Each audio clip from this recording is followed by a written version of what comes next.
Iran Israel ವಾರ್ನ ಎಫೆಕ್ಟ್ನ ಕಾರಣಕ್ಕೆ ಅಡುಗೆ ಮಾಡುವಂತಹ ಬಾಣಸಿಗರಿಗೂ ಕೂಡ ಯಾವುದೇ ಆರ್ಡರ್ಗಳು ಸಿಗ್ತಾ ಇಲ್ಲ. ಹೀಗಾಗಿ ನಾವು ಮನೆ ನಡೆಸೋದು ಹೇಗೆ ಅನ್ನೋ ಪ್ರಶ್ನೆಯನ್ನು ಅವರು ಕೇಳ್ತಾ ಇದ್ದಾರೆ. ಮಂಜಿನ ನಗರಿ ಮಡಿಕೇರಿಯಲ್ಲಿ ಇರುವಂತಹ ಬಾಣಸಿಗರಿಗೆ ಇದೀಗ ಮದುವೆ ಸಮಾರಂಭ, ಧಾರ್ಮಿಕ ಸಮಾರಂಭಗಳ ಸಮಯ ಆಗಿದೆ. ಆದರೆ ವಾಣಿಜ್ಯ ಸಿಲಿಂಡರ್ ಮಡಿಕೇರಿ ನಗರದಲ್ಲಿ ಸೌದೆ ಅಭಾವ ಕೂಡ ಕಾಡ್ತಾ ಇರೋದ್ರಿಂದ ಸಾಕಷ್ಟು ಆರ್ಡರ್ಗಳು ಸಿಗದೆ ಬಾಣಸಿಗರು ಹಾಗೂ ಕುಟುಂಬದವರು ಕಂಗಾಲಾಗ್ತಾ ಇದ್ದಾರೆ.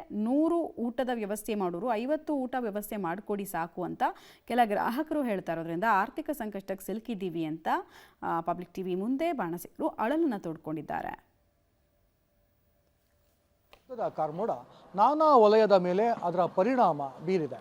ಹೀಗಾಗಿ ಹಲವಾರು ಕ್ಷೇತ್ರ ಏನಿದೆ ಬಾಸಣಿಗರ ಕ್ಷೇತ್ರದ ಮೇಲೆ ಸಾಕಷ್ಟು ಪರಿಣಾಮ ಬೀರಿದೆ.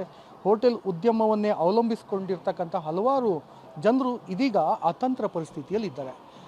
ಈ ಸಮಯ ಈಗಾಗಲೇ ಮದುವೆ ಸಮಾರಂಭ ಇರ್ಬೋದು, ಧಾರ್ಮಿಕ ಸಮಾರಂಭಗಳಿರ್ಬೋದು, ಇದೆಲ್ಲವೂ ಕೂಡ ಹೆಚ್ಚಾಗಿ ಇರ್ತಿತ್ತು. ಆದರೆ ಇದೀಗ ಈ ಬಾಸಣಿಗರಿಗೆ ಅಧಿಕ ಸಂಖ್ಯೆಯಲ್ಲಿ ಇದೀಗ ಯಾವುದೇ ಆರ್ಡರ್ಸ್ಗಳು ಕೂಡ ಬರ್ತಾ ಇಲ್ಲ. ಯಾಕಂದರೆ ಗ್ಯಾಸ್ ಮತ್ತು ಸೌದೆಯ ಒಲೆ ಅಭಾವ ಕೂಡ ಹೆಚ್ಚಾಗಿದೆ. ಹೀಗಾಗಿ ಒಂದು ರೀತಿಯಲ್ಲಿ ಇವರು ಕೂಡ ಸಂಕಷ್ಟದ ಪರಿಸ್ಥಿತಿಗೆ ತಲುಪಿರ್ತಕ್ಕಂಥದ್ದು.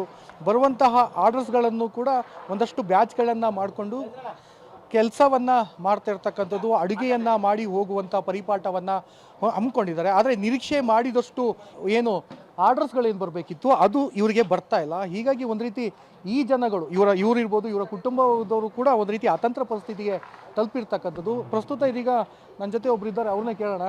ಸರ್ ಹೇಳಿ ಸರ್, ಈ ಯುದ್ಧದ ಎಫೆಕ್ಟ್ ನಿಮ್ಮ ಮೇಲೆ ಯಾವ ರೀತಿ ಪರಿಣಾಮ ಬೀರಿದೆ? ಅಂದರೆ ಆರ್ಡ್ರ್ ಇರುವಾಗ ಗ್ಯಾಸ್ ಎಲ್ಲ ಸೌಲಭ್ಯ ಇಲ್ಲ, ಸ್ವಲ್ಪ ಕಷ್ಟ ಆಗ್ತದೆ. ಮತ್ತು ಆರ್ಡ್ರ್ ಬಿಡಬೇಕಷ್ಟೇ, ಮತ್ತು ಬೇರೆ ದಾರಿ ಇಲ್ಲ.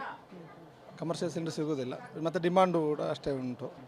ಅಂದರೆ ಸಿಲಿಂಡ್ರಿಗೆ ಡಿಮಾಂಡ್ ಮಾಡ್ತಾರೆ ಅವರು, ಇಲ್ಲ ಅಂತ ಹೇಳ್ತಾರೆ. ಮತ್ತು ಜಾಸ್ತಿ ದುಡ್ಡು ಕೊಟ್ಟು ತಗೊಳ್ಬೇಕಾದ ಪರಿಸ್ಥಿತಿ ಬಂದಿದೆ. ಈಗ ಕೆಲವರು ಆರ್ಡ್ರ್ಗಳು ಕೊಡೋಕೆ ಬಂದಂಥ ಸಂದರ್ಭದಲ್ಲಿ ತಾವೇನಾದ್ರು ಸೌದೆ ತೊಗೊಂಬನ್ನಿ ಒಂದಿಷ್ಟು ಪ್ರಮಾಣದಲ್ಲಿ ಆಗ ಮಾಡ್ಕೊಳ್ತೀವಿ ಬ್ಯಾಲೆನ್ಸ್ ಅಂತ ಹೇಳ್ತಾರೆ. ಅದೇ ಸೌದೆ ತಂದರೆ ಹೊಗೆ ಇದೆಲ್ಲ ಜಾಸ್ತಿ ಇದಾಗ್ತದೆ, ಎಲ್ಲರಿಗೂ ಸ್ವಲ್ಪ ಆಯಾಸ ಕೂಡ ಜಾಸ್ತಿ ಆಗ್ತದೆ. ಅದೇ ಗ್ಯಾಸ್ ಅದು ಸ್ವಲ್ಪ ಸುಲಭ ಆಗ್ತದೆ. ನಿಮಗೆ ಯಾವ ರೀತಿ ಪರಿಣಾಮ ಬೀರ್ತಾ ಇದೆ? ದೇಶದಲ್ಲಿ ಗ್ಯಾಸ್ ಸಮಸ್ಯೆಯಿಂದಾಗಿ ನಮಗೆ ಈಗ ಅಡಿಗೆ, ಕ್ಯಾಟ್ರಿಂಗ್ ಇದೆಲ್ಲ ಕಮ್ಮಿ ಆಗ್ತಾ ಇದೆ. ಇದರಿಂದಾಗಿ ನಮಗೆ ಒಂದು ಇನ್ಕಮು ಕಮ್ಮಿ ಆಗ್ತಾ ಇದೆ ನಮ್ಮದು.